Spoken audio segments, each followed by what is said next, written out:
नमस्कार दोस्तों, आज अपन राजस्थान के एकीकरण के बारे में चर्चा करेंगे।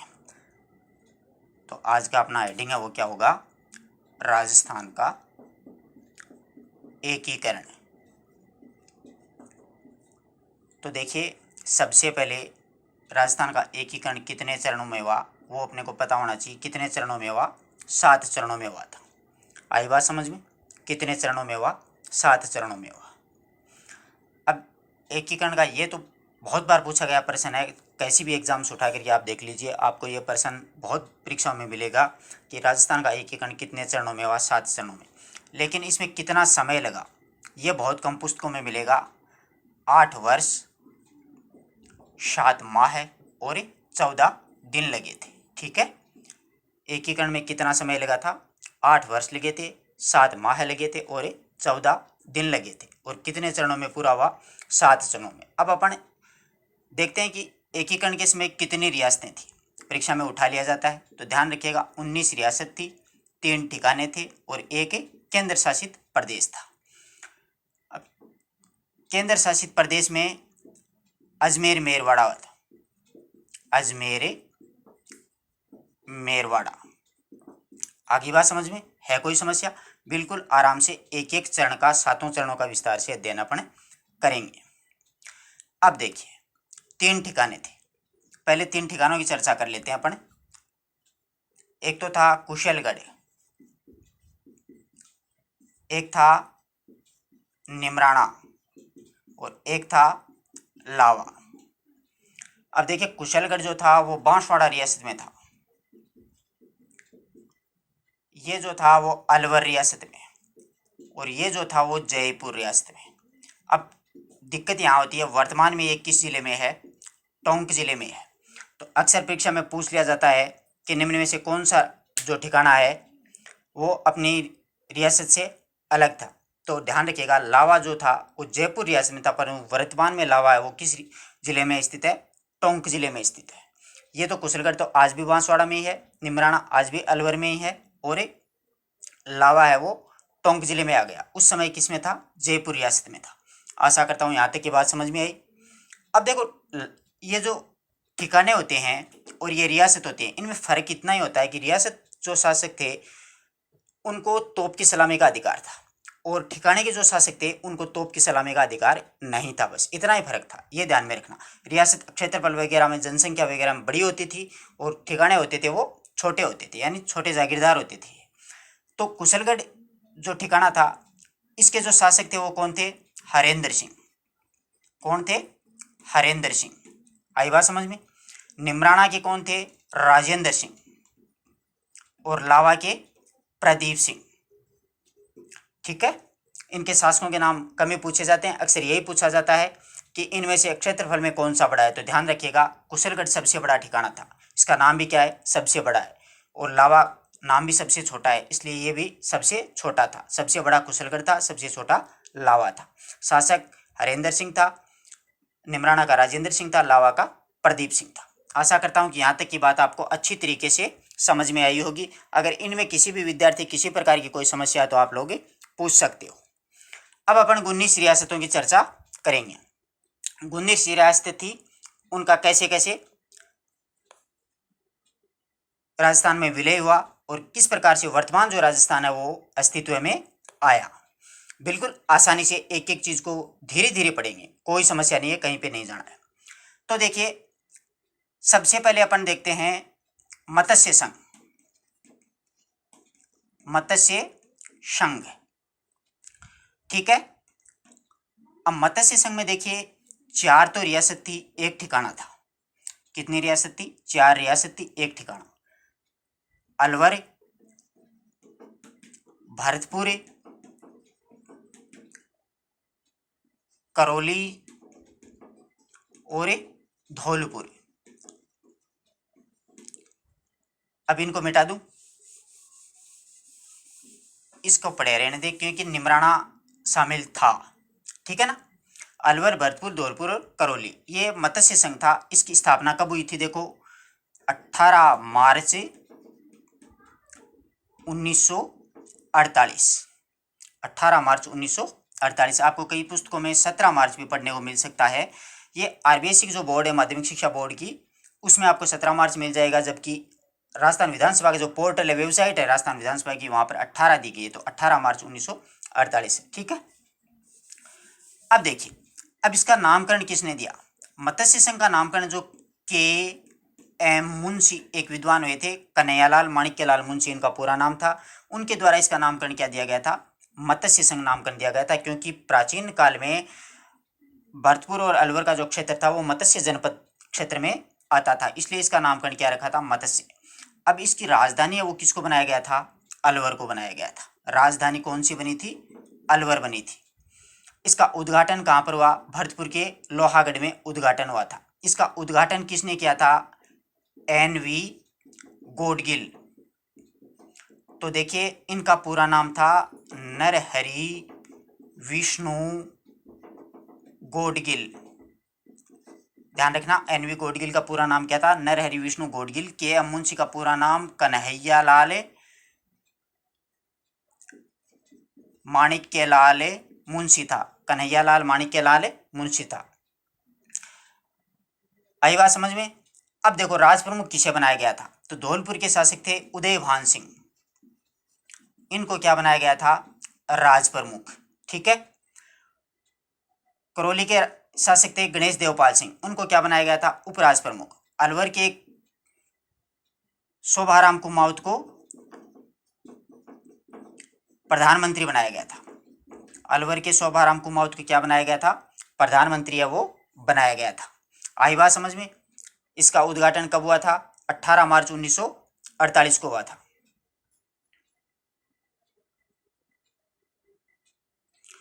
और रियासत कौन कौन सी शामिल थी? ABCD के रूप में आप याद रख सकते हो, अलवर, भरतपुर, धौलपुर और करौली। ठीक है। और राजधानी किसे बनाया गया था? अलवर को बनाया गया था। राज प्रमुख किसे बनाया गया था? धौलपुर के उदयभान सिंह को बनाया गया था। उपराज प्रमुख करौली के गणेश देवपाल सिंह को बनाया गया था। उद्घाटन कहाँ हुआ था? भरतपुर में हुआ था। उद्घाटन किसने किया था? एन.वी. गौडगिल के द्वारा किया गया था, नरहरि विष्णु गौडगिल के द्वारा। मत्स्य नामकरण किसने द्वारा दिया गया था? कन्हैयालाल माणिक्यलाल मुंशी के द्वारा इसको मत्स्य संघ नाम दिया गया था। ये तो था मत्स्य संघ का। आई बात समझ में? 18 मार्च 1948 को इसका उद्घाटन हुआ था। ये कौन सा था? पहला। अब देखिए दूसरा चरण, इसमें आ जाएगा पूर्व राजस्थान। इसमें देखिए नीचे की जो रियासतें थी, जैसे कोटा है, बांसवाड़ा है, झालावाड़ है, प्रतापगढ़ है, आपको ऐसे बोल करके बता सकता हूँ, बूंदी है, डूंगरपुर है, प्रतापगढ़ है, शाहपुरा है, कोटा है, किशनगढ़ है, और एक कुशलगढ़ बांसवाड़ा का जो ठिकाना था वो, यानी 9 रियासत थी और एक ठिकाना था। उनको मिलाकर के क्या बनाया गया था? एक पूर्व राजस्थान मिलाया गया था। बांसवाड़ा, बूंदी, कोटा, किशनगढ़, झालावाड़, डूंगरपुर, शाहपुरा, प्रतापगढ़, टोंक, और एक ठिकाना आपको मैं बता चुका हूं कुशलगढ़, उसको भी इसमें शामिल किया गया था। तो 9 रियासतें थी, एक ठिकाना था, कुल मिलाकर के पूर्व राजस्थान बनाया गया था। इसका उद्घाटन जो है वो 25 मार्च 1948 को किया गया था। कब किया गया था? 25 मार्च 1948 को इसका उद्घाटन है वो किया गया था। दूसरे का उद्घाटन 25 मार्च 1948 को किया गया था। इसको पूर्व राजस्थान नाम दिया गया था। इसमें देखिए, अब राजधानी की अगर चर्चा करें तो कोटा को क्या बनाया गया था? राजधानी। राज प्रमुख किसको बनाया गया था? भीम सिंह कोटा के शासक थे, भीम सिंह को राज प्रमुख बनाया गया था। उप राज प्रमुख की बात करें तो बूंदी के बहादुर सिंह को और डूंगरपुर के शासक को उप राज प्रमुख लक्ष्मण सिंह को उप राज प्रमुख है वो बनाया गया था, कनिष्ठ और वरिष्ठ के रूप में। और यहाँ का जो प्रधानमंत्री है वो किसको बनाया गया था? गोकुला असावा, गोकुले लाल असावा को क्या बनाया गया था? प्रधानमंत्री है वो बनाया गया था। आशा करता हूँ समझ में आई होगी। यहाँ मत्स्य संघ का उद्घाटन 25 मार्च 1948 को और पूर्व राजस्थान का 18 मार्च 1948 को और पूर्व राजस्थान का 25 मार्च 1948 को उद्घाटन किया गया था। अब देखिए तीसरा चरण है वो 18 अप्रैल 1948 को हुआ था।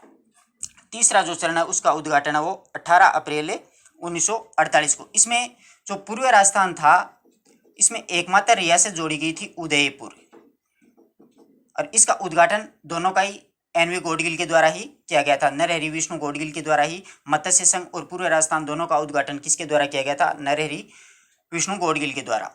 अब ये जो था मेवाड़ जो रियासत यानी उदयपुर रियासत जो मिलाई गई थी उस रियासत में इसका नामकरण वो संयुक्त राजस्थान दे दिया गया था। तीसरे चरण का नामकरण क्या दे दिया गया था? संयुक्त राजस्थान। यानी इसमें क्या आया था? उदयपुर रियासत आई थी। तो उदयपुर रियासत में वर्तमान में चित्तौड़गढ़ है, भीलवाड़ा है, राजसमंद है, ये सारे जिले हैं। उदयपुर है वो सारे जिले थे, काफी बड़ा क्षेत्र था, इसलिए इसका नामकरण क्या दे दिया गया था? संयुक्त राजस्थान नामकरण दे दिया गया था। 18 अप्रैल 1948 को इसका उद्घाटन किया गया था। उद्घाटन किसके द्वारा किया गया था? इसका उद्घाटन वो पंडित जवाहरलाल नेहरू के द्वारा किया गया था। ये भी बात ध्यान में रखना। तीसरे चरण का जो उद्घाटन है वो पंडित जवाहरलाल नेहरू के द्वारा ही किया गया था, और जवाहरलाल नेहरू के कहने पर ही उदयपुर के राजधानी किसको बना दिया था? उदयपुर को। और उदयपुर के महाराणा कौन थे? भूपाल सिंह को क्या बना दिया गया था? राज प्रमुख। राज प्रमुख किसको बना दिया गया था? भूपाल सिंह को। और प्रधानमंत्री है वो किसको बना दिया गया था? माणिक्यलाल वर्मा को बना दिया गया था। उपराज प्रमुख जो है वो महाराजा भूपाल सिंह, वो कोटा के भीम सिंह को उपराज प्रमुख बना दिया गया था, और बूंदी के बहादुर सिंह और डूंगरपुर के लक्ष्मण सिंह को वरिष्ठ और कनिष्ठ राज प्रमुख हैं वो उस रूप में उनको उनका पद दे दिया गया था। राजधानी कौन सी बन गई थी? तीसरे चरण में उदयपुर राजधानी बन गई थी। आई बात समझ में? मत्स्य सिंह 18 मार्च 1948 को, फिर पूर्व राजस्थान 25 मार्च 1948 को, और संयुक्त राजस्थान है वो 18 अप्रैल 1948 को। तीन जो चरण हैं शुरू के वो तीनों की तीनों 1948 में हो गए थे।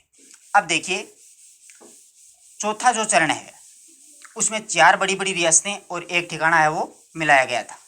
चौथा जो चरण है वो 4 बड़ी बड़ी रियासतें थी और एक ठिकाना है उसको मिला करके बनाया गया था। तो संयुक्त राजस्थान जो था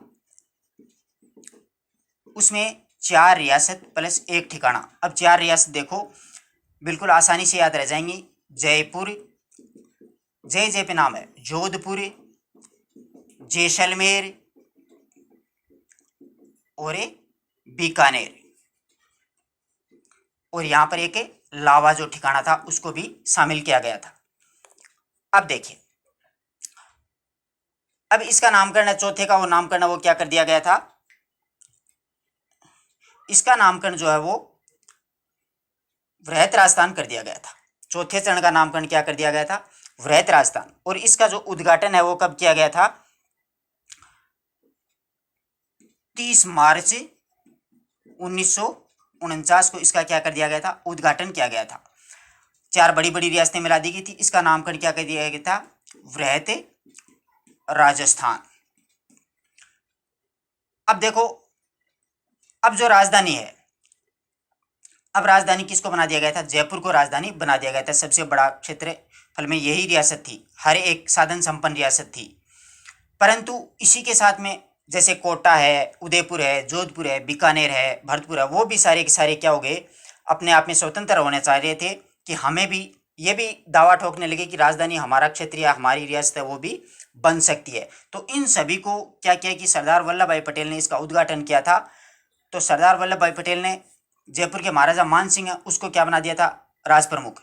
उदयपुर के महाराणा भूपाल सिंह है उनको महाराज प्रमुख, कोटा वाले को उपराज प्रमुख, बूंदी वाले को कनिष्ठ और डूंगरपुर वाले को और इस प्रकार से अलग अलग बना दिया। अब देखो जोधपुर को उसमें क्या दिया गया था? न्याय विभाग दिया गया था। ठीक है, कोटा जो था उसको क्या दिया गया था?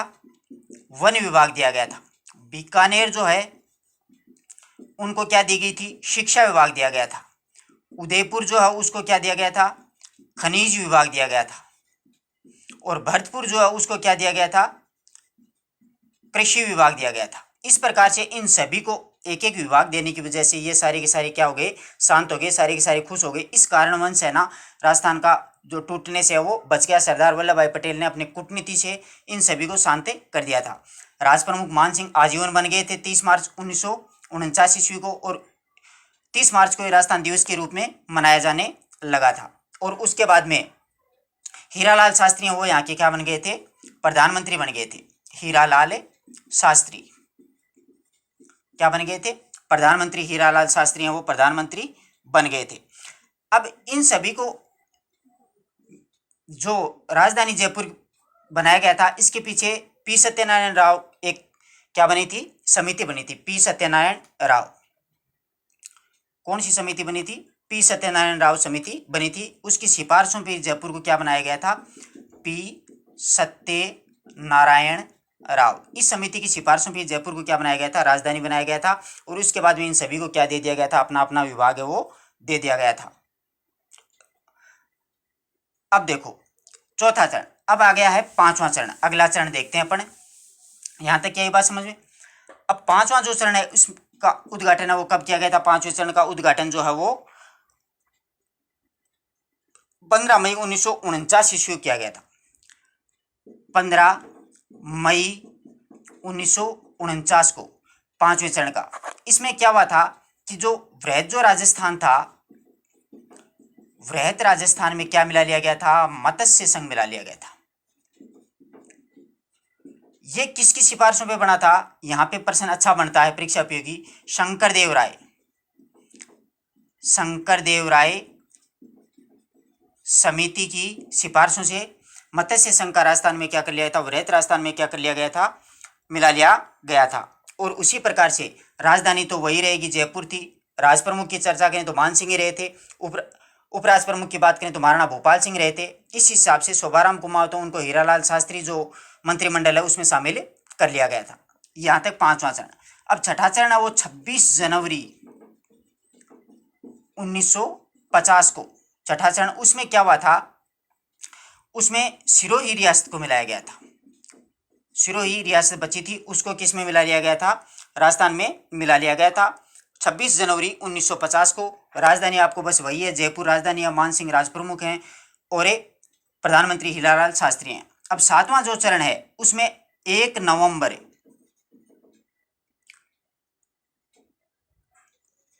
1956 को अजमेर मेरवाड़ा और आबू और देलवाड़ा, ये सिरोही रियासत के दो क्षेत्र बच गए थे उस समय में, क्योंकि आबू और देलवाड़ा को सिरोही रियासत का जब विलय हुआ था 26 जनवरी उस समय नहीं मिलाया गया था। उसके बाद में सातवें चरण में मिलाया गया था अजमेर मेरवाड़ा और आबू देलवाड़ा को। इसीलिए अक्सर परीक्षाओं में प्रश्न पूछा जाता है राजस्थान दिवस कब मनाया जाता है, ध्यान रखना 30 मार्च को मनाया जाता है। और राजस्थान स्थापना दिवस है वो 1 नवंबर को, यानी राजस्थान जो वर्तमान स्वरूप में वो 1 नवंबर 1956 में राजस्थान वर्तमान अस्तित्व में सामने आया था। उसी के साथ में कुछ क्षेत्र हैं उनको साथ में शामिल किया गया था। इसमें देखिए मंदसौर जिले, एमपी का एक मंदसौर जिले का सुनेल टप्पा क्षेत्र है, सुनेल टप्पा, इस क्षेत्र को तो कोटा में मिलाया गया था अपने राजस्थान में। और झालावाड़ का है एक सिरोंज, वो सिरोंज किसको दे दिया गया था, एमपी मध्य प्रदेश में मिला दिया गया था। और वर्तमान जो राजस्थान है वो अस्तित्व में आ गया था 1 नवंबर 1956 ईस्वी को। इसी प्रकार से 7 चरणों में राजस्थान का एकीकरण वो पूरा हुआ था। समय कितना लगा था, 8 वर्ष 7 माह और 14 दिन लगे थे। इस प्रकार से अब देखो इसको याद करने की एकमात्र छोटी छोटी ट्रिक है, उनके माध्यम से आप याद रख सकते हो। 3 ठिकाने हैं आपको मैंने बताया था, कुशलगढ़, यह बांसवाड़ा में है, निमराना और लावा। अब इनको किसी भी प्रकार से आप याद रख सकते हो कि नकुल शब्द से अगर याद रखोगे तो न से निमराना कर लेना और कु से कुशलगढ़ कर लेना और ले से लावा कर लेना। जिस प्रकार से कुनील कर सकते हो, नकुल कर सकते हो, उस हिसाब से। अब मत्स्य संघ की 4 रियासतें हैं, उनको अगर आपको याद करना है तो ABCD के रूप में आप याद कर सकते हो, अलवर, भरतपुर, करौली और धौलपुर। अब अपन राज प्रमुख, सारे राज प्रमुख उनको पहले याद करेंगे। इनका राज प्रमुख उदय भान सिंह, मत्स्य संघ का कौन था, उदय भान सिंह। इसके बाद में पूर्व राजस्थान का भीम सिंह, 4 ही बने थे बस। फिर संयुक्त राजस्थान का भूपाल सिंह, बहुत आसानी से याद होंगे सारे के सारे। फिर मान सिंह। अब देखो एक एक शब्द याद करना है। ऊ भी भू मा, बस ऊ भी भू मा, एक ही शब्द, ऊ भी भू और मा, इतना याद कर लोगे तो सारे राज प्रमुख एक साथ ही क्या हो जाएंगे, अपने आसानी से याद है वो हो जाएंगे। ऊ से आप उदय भान सिंह कर लेना, भी से भीम सिंह कर लेना, और भू से भोपाल सिंह, और मां से मान सिंह। मान सिंह के बाद में कोई राज प्रमुख नहीं बना था। इसी प्रकार से प्रधानमंत्री अगर आप करना चाहते हो तो बहुत आसानी से सोगो माही, बिल्कुल आसानी से। शोभाराम कुमावत हो जाएगा, शोभाराम कुमावत, अलवर के ध्यान रखना। गोकुललाल असावा, माणिक्यलाल वर्मा, ही से हीरालाल शास्त्री, हीरालाल शास्त्री। सोगो माही, ऊ भी बूमा, इतने में राज प्रमुख और प्रधानमंत्री सारे के सारे एक साथ ही क्या हो रहे हैं, याद हो रहे हैं। किसी कोई समस्या, ऊ से उदयभान सिंह, भीम सिंह, भूपाल सिंह और मान सिंह, शोभाराम कुमावत, गोकुललाल असावा, माणिक्यलाल वर्मा, हीरालाल शास्त्री, बस इतना सा याद करना। ABCD में सारी की सारी रियासतें वो कौन सी आ जाएंगी, मत्स्य संघ की सारी रियासतें वो एक साथ ही आसानी से याद हो जाएंगी, कोई दिक्कत नहीं आएगी, बिल्कुल ABCD से। अब देखो जो पूर्वी राजस्थान था उसके आप जितनी भी रियासतें तो इस प्रकार से याद कर सकते हो। बाबू की, झाड़ू, प्रा की, टोश, आराम से सारी रियासत याद हो जाएंगी। बांसवाड़ा, बूंदी, की से किशनगढ़, झालावाड़, डूंगरपुर, प्रतापगढ़, कोटा, टोंक, शाहपुरा। है कोई दिक्कत? पूर्वी राजस्थान जो था, बाबू की, झाड़ू, प्राकिटोस, एक ही शब्द छोटा सा याद रखना है। बाबू से बांसवाड़ा, बूंदी, की से किशनगढ़, झा से झालावाड़, डू से डूंगरपुर, प्रा से प्रतापगढ़, की से कोटा, टो से टोंक और सा से शाहपुरा। इस प्रकार से आप ये सारी रियासतें याद रख सकते हो। इसके बाद में एक उदयपुर रियासत बनी थी, संयुक्त राजस्थान हो गया था। फिर वृहत राजस्थान में 4 रियासतें थी, आपको मैंने बताई थी। जयपुर बड़ी बड़ी रियासत थी, जोधपुर, जैसलमेर और बीकानेर। तो पहला पहला अक्षर ले लेना, जे, बस इतना ही तो करना है। फिर 5वां जो चरण था उसके अंतर्गत क्या हुआ था कि मत्स्य संघ का इसमें विलय कर दिया गया था। विलय किसके माध्यम से होता, वो कमेटी याद रखना, शंकर देव राय। ये अक्सर पूछा जा सकता है। और जयपुर को राजधानी बनाने के लिए कौन सी कमेटी का गठन किया गया था, तो पी सत्यनारायण राव कमेटी। इस प्रकार से उनको याद रख सकते हो। और तारीखें जो थी उनको देखो, 18, 25, 18, 30, 15, 26, 1, बस इतना करना है। 18 ये मार्च है, ये भी मार्च है, ये अप्रैल है, ये मार्च है, ये मई है, ये जनवरी है और ये नवंबर है। ये तीनों 1948 में ही हैं, ये ध्यान रखना। ये 49, ये भी 49, ये 50, ये 56, 3 शुरू की 49 में 18, 25, 18, 2-3 बार आप ऐसे रिपीट करोगे, 18, 25, 18 आराम से याद हो जाएंगे। फिर 30, 15, 26, 1, 30 से आधे 15 कर देना, 30 मार्च है और 15 मई है, 26 जनवरी और 1 नवंबर 1956 है। इस प्रकार से इनकी तारीख है वो आप आसानी से याद कर सकते हो। राज प्रमुख की आपको मैंने बता दिया कि ऊ भी भूमा से आप राज प्रमुख याद कर सकते हो, सोगोमाई से आप प्रधानमंत्री याद कर सकते हो। अब देखो इसकी कुछ और बातें हैं वो भी अपन चर्चा करेंगे। अब देखो अक्सर परीक्षाओं में यहाँ से प्रश्न उठा लिया जाता है कि राजस्थान का एकीकरण हुआ था, उसमें एक ऐसी शर्त रखी गई थी।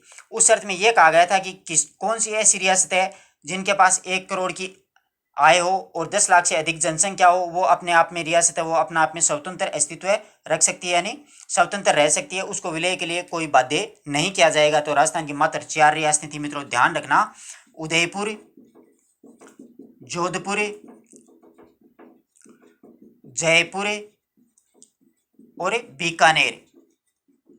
इन 4 रियासतों के पास में 10 लाख से अधिक जनसंख्या थी और 1 करोड़ से अधिक की क्या थी, इनके पास आय थी। ये 4 रियासतें ऐसी थी जो स्वतंत्र रह सकती थी। इनमें से ध्यान रखना जोधपुर और करौली जो रियासत थी वो पाकिस्तान में मिलने के लिए बाध्य थी।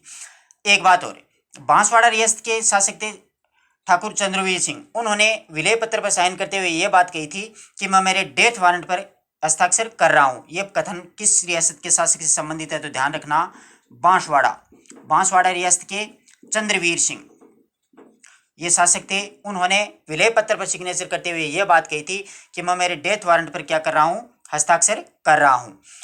विलय पत्र पर सबसे पहले हस्ताक्षर करने वाली रियासत कौन सी थी? तो ध्यान रखना, बीकानेर रियासत। सबसे पहले बीकानेर के शासक शार्दुल सिंह थे, उन्होंने सबसे पहले, सरदार सिंह थे, उन्होंने सबसे पहले क्या किया था? यहाँ पर हस्ताक्षर किया था। ध्यान रखना इस बात का, सरदार सिंह ने। सबसे अंत में करने वाली रियासत कौन सी थी? करौली रियासत ने सबसे अंत में विलय पत्र पर हस्ताक्षर किए थे। यह बात बहुत महत्वपूर्ण है, अक्सर परीक्षाओं में पूछ ली जाती है। अब देखो, राजस्थान में क्षेत्रफल के आधार पर सबसे बड़ी रियासत, प्रश्न पूछा जा सकता है, तो ध्यान रखना जोधपुर। किसके आधार पर? क्षेत्रफल। क्षेत्रफल के आधार पर सबसे छोटी रियासत शाहपुरा, वो कहाँ है? भीलवाड़ा में है। दूसरी बात, जनसंख्या के आधार पर सबसे बड़ी रियासत जयपुर थी उस जमाने में, और सबसे छोटी रियासत वो कौन सी थी? शाहपुरा। राजस्थान में सबसे प्राचीन रियासत कौन सी थी? पूछा जा सकता है प्रश्न, तो मेवाड़। अक्सर उदयपुर भी मिल सकता है ऑप्शन में, यही थी। ठीक है। सबसे नवीन रियासत झालावाड़, पूछा जा सकता है, ऐसे कथन अक्सर परीक्षा में उठा लिए जाते हैं। तो झालावाड़ रियासत झाला मदन सिंह के द्वारा, अंग्रेजों के द्वारा स्थापित थी 1838 ईस्वी में। इस बात का भी ध्यान में रखना, सबसे नवीन रियासत थी। राजस्थान की एकमात्र मुस्लिम रियासत कौन सी थी? टोंक थी। ध्यान रखना, एकमात्र मुस्लिम रियासत राजस्थान की कौन सी थी? टोंक रियासत मुस्लिम रियासत थी। अब देखो, राजस्थान की दो रियासत, जाट रियासत भी थी, भरतपुर और धौलपुर रियासत कौन सी रियासतों में अंतर्गत आती है? भरतपुर और धौलपुर। ये कौन सी रियासत थी? जाट रियासत थी। ये दो रियासत राजस्थान में। मुस्लिम रियासत कौन सी थी? टोंक रियासत थी। सबसे नवीन रियासत कौन सी थी? झालावाड़। सबसे प्राचीन मेवाड़। जनसंख्या के आधार पर सबसे बड़ी जयपुर, सबसे छोटी शाहपुरा। क्षेत्रफल के आधार पर सबसे बड़ी जोधपुर, सबसे छोटी शाहपुरा। इस प्रकार से अक्सर ऐसे प्रश्न होते हैं, वो उठा लिए जाते हैं। मेवाड़ की स्थापना वो कब हुई थी? 565 ईस्वी में गुहलादित्य के द्वारा की गई थी। तो ध्यान रखना, इस प्रकार के जो प्रश्न है वो अक्सर परीक्षा में पूछ लिया जाते हैं। तो एकीकरण से संबंधित अगर किसी प्रकार की कि कब इनका गठन हुआ, किस किस प्रकार से कौन सा संघ कब बना, तो ध्यान रखना था। हर एक चीज का ध्यान रखना। जैसे मत्स्य संघ का नामकरण के एम मुंशी के द्वारा दिया गया था, उद्घाटन एन.वी. गौडगिल के द्वारा किया गया था। मत्स्य संघ का विलय है वो वृहत राजस्थान में किस समिति के आधार पर किया गया था? तो शंकरदेव राय समिति के आधार पर किया गया था। जयपुर की, राजस्थान की राजधानी जयपुर बनाने के पीछे क्या रीजन था? कौन सी समिति? तो पी सत्यनारायण राव समिति के आधार पर ही जयपुर को राजधानी बनाया गया था। जोधपुर को न्याय विभाग दिया गया था, कोटा को वन विभाग दिया गया था, भरतपुर को कृषि विभाग दिया गया था, बीकानेर को शिक्षा विभाग दिया गया था, उदयपुर को खनन या खनिज विभाग दिया गया था। इस प्रकार से अपन ने चारों तरफ से हर किसी भी प्रकार से सारी तैयारी कर ली है। एक और महत्वपूर्ण बात यह है कि अंतिम जो चरण हुआ था, जो 1 नवंबर 1956 में, उसमें मध्य प्रदेश का अपने में कौन सा जिला, स्थान या जगह मिलाएगी और राजस्थान का कौन सा एमपी को दिया गया? तो ध्यान रखना, मध्य प्रदेश के मंदसौर जिले की मानपुरा तहसील का सुनेल टप्पा क्षेत्र है वो। कौन सा टप्पा? इस टप्पा को ध्यान रखना, सुनेल टप्पा। सुनेल टप्पा ये किस में मिलाया गया था? कोटा में। और झालावाड़ का जो सिरोंज था वो किसको दे दिया गया था? अपन से एमपी को, यानी मध्य प्रदेश को दे दिया गया था। अब एकीकरण किसमें? भरतपुर और धौलपुर रियासत जो भाषाई के आधार पर किस में मिलना चाहती थी? उत्तर प्रदेश में मिलना चाहती थी, परंतु शंकरदेव राय समिति जो बनी थी उसके आधार पर इनको किस में मिला दिया गया था? राजस्थान में मिला दिया गया था। अक्सर क्वेश्चन पूछ लिया जाता है कि कौन सी जो दो रियासत थी जो भाषाई आधार पर उत्तर प्रदेश में मिलना चाहती थी, तो ध्यान रखना ना, भरतपुर और धौलपुर जो दो रियासत थी वो किस में मिलना चाहती थी? वो उत्तर प्रदेश में मिलना चाहती थी। प्रथम जो चरण था उसका नामकरण क्या था? मत्स्य संघ था। ध्यान रखना इस बात का। 18 मार्च 1948, एक एक चीज को अच्छे से याद। पूर्व राजस्थान था, 25 मार्च 1948 राजधानी कोटा बनाया गया था। तीसरा जो चरण था, राजधानी संयुक्त राजस्थान की उदयपुर बना दी गई थी, भोपाल सिंह को राज प्रमुख बना दिया गया था। चौथा चरण जो था, वृहत राजस्थान, जयपुर को राजधानी बना दिया गया था, मान सिंह को राज प्रमुख, हीरालाल शास्त्री को क्या बना दिया था? बस सोगोमाही और ऊ भी भूमा, ये दो छोटे छोटे वाक्य याद रख लेना, नकुल शब्द याद रख लेना, उससे आपको सारे के सारे ठिकाने याद हो जाएंगे। सारी तारीख जो है 18, 25, 18, फिर उसके बाद में 30, 15, 26 और 1। इस हिसाब से आप अच्छी तरीके से 1-2 बार रिवाइज करोगे तो आराम से याद आ जाएगा। अगर किसी प्रकार की कोई समस्या है एकीकरण से संबंधित, रियासत से संबंधित कौन सी बड़ी छोटी, इस तरह के आपको कंफ्यूज हो तो आप लोग कमेंट बॉक्स में ज़रूर पूछ सकते हैं दोस्तों। मिलते हैं एक नई वीडियो नए टॉपिक के साथ, तब तक के लिए नमस्कार दोस्तों।